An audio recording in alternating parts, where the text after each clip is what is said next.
নমস্কার বন্ধুরা, আমি জয়ন্ত। আপনারা দেখছেন আমার ছোট্ট ছাদ বাগান।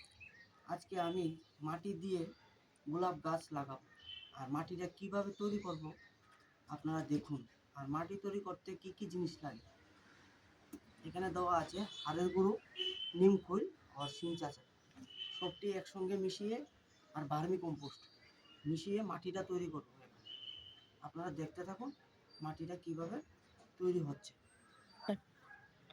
এখন মাটি তৈরি করতে যা যা জিনিসপত্র লাগে, এখানে নিয়েছি 250 গ্রাম বোনডাস্ট, শিং চাষা, শিং কুচি নিয়েছি 250 গ্রাম, আর নিয়েছি 200 গ্রাম নিম খৈল।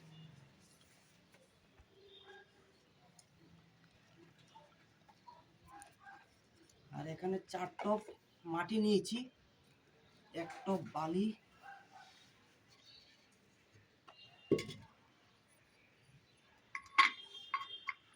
আর 1 টব নিয়েছি ভার্মি কম্পোস্ট।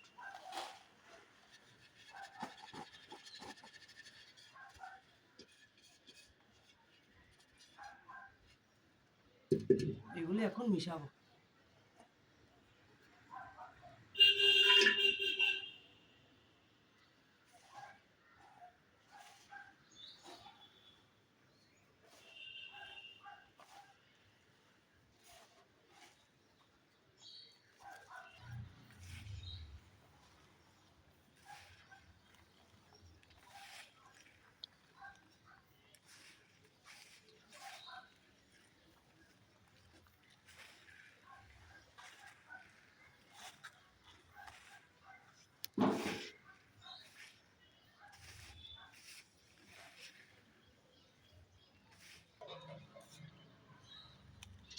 মাটি মিশানো হয়ে গেছে, এখন গাছ লাগাবো। আপনার এরকম প্যাকেটে যখন থাকবে, প্যাকেটটা আস্তে করে ছিঁড়ে নেবেন, হালকা করে ছিঁড়ে, মাটি যাতে না ভাঙে। তারপরে এটাকে উল্টিয়ে বাস এরকম ধরে এভাবে বসিয়ে দিন, আর কিচ্ছু লাগবে না। তারপর সাইড দিয়ে মাটি দিয়ে দিন, হয়ে যাবে।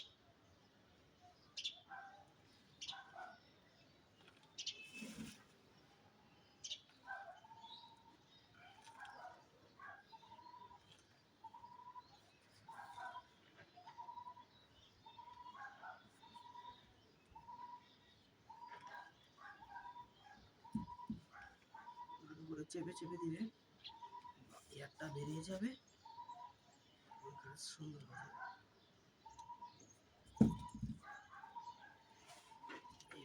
একটা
আমার 6টা গাছ লাগানো শেষ।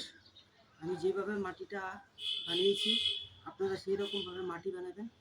4 টব মাটি নিয়েছি, 1 টব বালি আর 1 টব ভার্মি কম্পোস্ট। তার সঙ্গে রয়েছে শিংকুচি, হাড়ের গুঁড়ো আর নিম খোল। সবটাকে ভালো করে মিশিয়ে তারপর লাগানো হয়েছে। এখন শুধু জল দিবেন, ভালোভাবে জল দিবেন যাতে নিচে দিয়ে বের হয়ে যায়, টবের নিচে দিয়ে। 1 মাস কোনো কিছু দেবেন না, কোনো খাবার দেবেন না। 1 মাস পর থেকে শুরু হবে তার খাওয়ান। 12-61-0 প্রতিদিন দিবেন, প্রতিদিন দিবেন। দিলে তার শিকড়টা ভালো করে স্প্রেড হয়ে যাবে। আর এটার মাটিটা আবার চেঞ্জ হবে নভেম্বরের 15-16 তারিখ। 15 থেকে 16 তারিখের মধ্যে চেঞ্জ করে আবার নতুন মাটি দেওয়া হবে। তাই আমি বলছি আপনারা যখনই গোলাপ গাছ আনবেন এইভাবে মাটিতে বসাবেন। আমি সিন্ডারও বসিয়েছি এবং মাটিতেও বসিয়েছি। সব দিকেই হয় গাছ, সিন্ডারও হবে, মাটিতেও হবে। আগেও বলেছিলাম ভিডিওতে। আপনারা প্রতি সপ্তাহে ওষুধ দেবেন, কোনো খাবার দেবেন না। প্রতি সপ্তাহে ফাঙ্গিসাইড দেবেন, প্রতি সপ্তাহ দেখবেন গাছ সুন্দরভাবে দাঁড়িয়ে যাবে আর প্রচুর পরিমাণে ফুল পাবেন। আর কিছু বললাম না, আমার ভিডিওটা আমি এখানেই শেষ করছি। আপনারা দেখতে থাকুন আমার ছোট্ট ছাদ বাগান।